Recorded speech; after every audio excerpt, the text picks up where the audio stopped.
हमारे चैनल को सब्सक्राइब जरूर करें ताकि आपसे हमारे मजेदार कार्टून कभी न छूटे।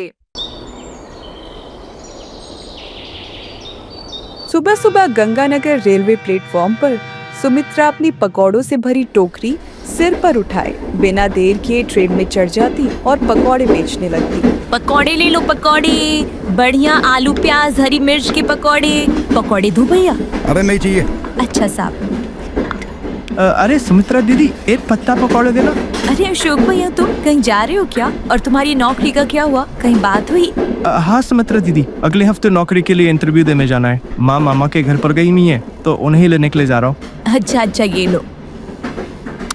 बहुत टेस्टी। सुबह अगर कोई आपके पकौड़े खा ले और साथ में एक कप गर्मा गर्म चाय मिल जाए ना तो दीदी यकीन मानो दिन बन जाता है। तुम्हारे पकौड़े बहुत ही टेस्टी होते हैं। मैं तो कई बार स्टेशन पर तुम्हारे पकौड़े खाने के लिए आता हूँ। निधि, तुम भी लो ना पकौड़े।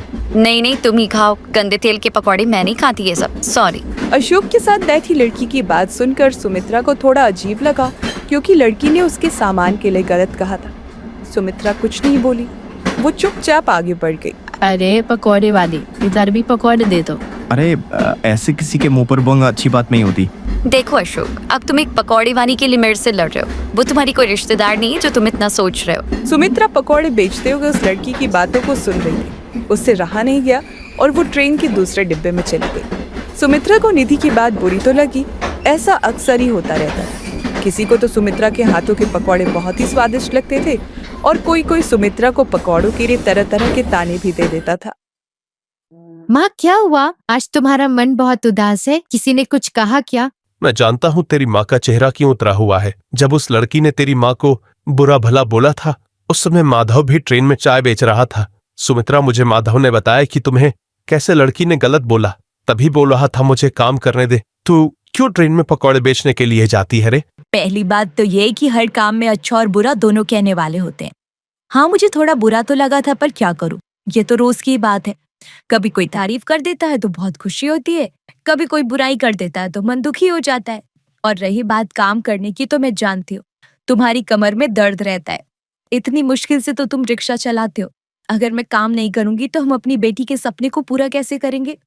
हम दोनों का तो यही सपना है ना कि हमारी बेटी वर्षा पढ़ लिख जाए, अपने पैरों पर खड़ी हो जाए, अच्छी नौकरी पर लग जाए। तो कुछ समय के लिए अगर मैं काम कर लूंगी तो इसमें हर्ज ही क्या है? माँ, बस कुछ समय की बात है। मेरी 10वीं की परीक्षा हो जाए, उसके बाद मैं भी एक छोटी सी नौकरी ढूंढ लूंगी। फिर तुम्हें काम करने की जरूरत नहीं पड़ेगी। नहीं बिटिया, अभी तू और पढ़ाई कर। अभी कोई जरूरत नहीं नौकरी करने की। हम दोनों है ना, तुम्हारे पापा और मैं मेहनत तो कर रहे हैं। जब तुम्हारा समय आएगा तब तुम भी करना। अभी तुम मन लगाकर पढ़ाई करो। सुमित्रा स्वभाव की बहुत मेहनती थी। ऐसे ही एक दिन वो ट्रेन में पकौड़े बेच रही थी। पकौड़े ले लो, पकौड़े, आलू प्याज हरी मिर्च के पकौड़े। ओ पकौड़े वाली, जरा 20 रुपए के पकौड़े दे दे। हाँ देती हो। ये कैसे पकौड़े हैं, ठंडे और बेस्वादी? हमें नहीं खरीदने, वापस ले लो अपने पकौड़े। सुमित्रा पकौड़े बेचने के लिए आगे चली गई। इस बार सुमित्रा ट्रेन से नीचे नहीं उतर पाई क्योंकि ट्रेन तेज स्पीड में चल रही थी। सुमित्रा ने सोचा कि वो अगले स्टेशन पर नीचे उतर जाएगी, इसलिए सुमित्रा कुछ देर के लिए उसी डिब्बे में वापस आ गई जहाँ पर वो औरत बैठी थी। सुमित्रा उस डिब्बे में दोबारा पकौड़े बेचने लगी। अगले स्टेशन पर वो औरत अपने बच्चे के साथ नीचे उतर गई। सुमित्रा को वापस गंगानगर स्टेशन पर जाना था, इसलिए वो वापसी की ट्रेन का इंतजार करने लगी। कुछ देर बाद जब वापसी की ट्रेन आई तब सुमित्रा उसमें चढ़ गई। अचानक सुमित्रा की नजर एक लड़की पर पड़ी जिसके बराबर में बैठी एक औरत की गोद में वही बच्चा सो रहा था जो अभी थोड़ी देर पहले अपनी मम्मी के साथ पिछले स्टेशन पर नीचे उतरा था। ये तो निधि है ना जो अशोक भैया के साथ उस दिन दिखाई दी थी। इसके साथ ये औरत कौन है? और इसकी गोद में वही बच्चा है जिसको मैंने पकौड़े दिए थे। और ये अपनी मम्मी के साथ पिछले स्टेशन पर रुका था। फिर ये इनके साथ क्या कर रहा है? सुमित्रा को सामने देखकर निधि नाम की वो लड़की बहुत घबरा गई। उसके चेहरे पर घबराहट साफ दिखाई दे रही थी। अरे निधि दीदी, पहचाने मैं सुमित्रा, वो आपको उस दिन अशोक भैया के साथ देखा था ना। कौन अशोक? मैं किसी अशोक को नहीं जानती। तुम्हें कोई गलतफहमी हुई है। चुपचाप पकौड़े दो और यहाँ से जाओ। सुमित्रा को लगा कि दाल में जरूर कुछ काला है क्योंकि निधि उसे पहचानने से इनकार कर रही थी और जो बच्चा उनकी गोदी में था उसकी माँ वह औरत नहीं थी बल्कि कोई और थी। सुमित्रा परेशान हो चुकी थी। उसके पास अब एक ही रास्ता था कि वो ट्रेन आगे जाने से पहले टीटी को सारी बात बता दे। भाभी, ये पकौड़े वाली मुझे पहचानती है। हमें किसी दूसरे डिब्बे में चलना चाहिए और कुछ देर बाद जब ट्रेन आगे निकल जाएगी तो कोई घबराने की बात ही नहीं होगी। पर इससे नजर बचाकर चलो, वरना कहीं ऐसा ना हो ये पकौड़ी वाली सारा बना बनाए खेल बिगाड़ दे। हमें इस बच्चे को दूसरे डिब्बे में ले जाना चाहिए। ठीक है, चलो हम दूसरे डिब्बे में चलते हैं। तभी बच्चा तेज तेज रोने लगता है और औरत की गोद से उतरकर ट्रेन के डिब्बे में इधर उधर भागकर मम्मी को ढूंढने लगता है। सुमित्रा उस बच्चे को गोद में उठा लेती है और प्यार करने लगती है। तभी टीटी भी आ जाता है। घबराओ नहीं बेटा, हम अभी तुम्हारी मम्मी के पास चलेंगे। अब टीटी अंकल इन दोनों को पकड़ लेंगे। सुमित्रा, ट्रेन स्टेशन पर रुक गई है। अभी पुलिस को बुलाते हैं और इन दोनों बच्चा चोर औरतों को हम पुलिस के हवाले कर देंगे। तुमने बहुत अच्छा काम किया है। साहब, पिछले स्टेशन पर इसकी मम्मी होगी, हमें इस बच्चे को वहीं ले चलना चाहिए। मैंने दूसरे स्टेशन पर फोन कर दिया है। बच्चे की मम्मी यहीं आ रही है। कुछ देर बाद उस बच्चे की माँ आ जाती है। रो रो कर उस औरत का बुरा हाल था। बहन जी, आपको तो सुमित्रा को धन्यवाद करना चाहिए। मैं धन्यवाद का पात्र नहीं हूँ। असली धन्यवाद की पात्र तो सुमित्रा है। इसी ने हमें इन दोनों बच्चा चोर औरतों के बारे में बताया। शुक्रिया बहन, तुमने आज हमारे घर के चिराग को बचा लिया। तुम्हारी बहुत मेहरबानी है, हम इस एहसान को कभी नहीं चुका सकते। मैं तो बस स्टेशन पर बने नल से पानी भर रही थी, तभी ये गायब हो गया और तब से मैं इसे ढूंढ रही थी।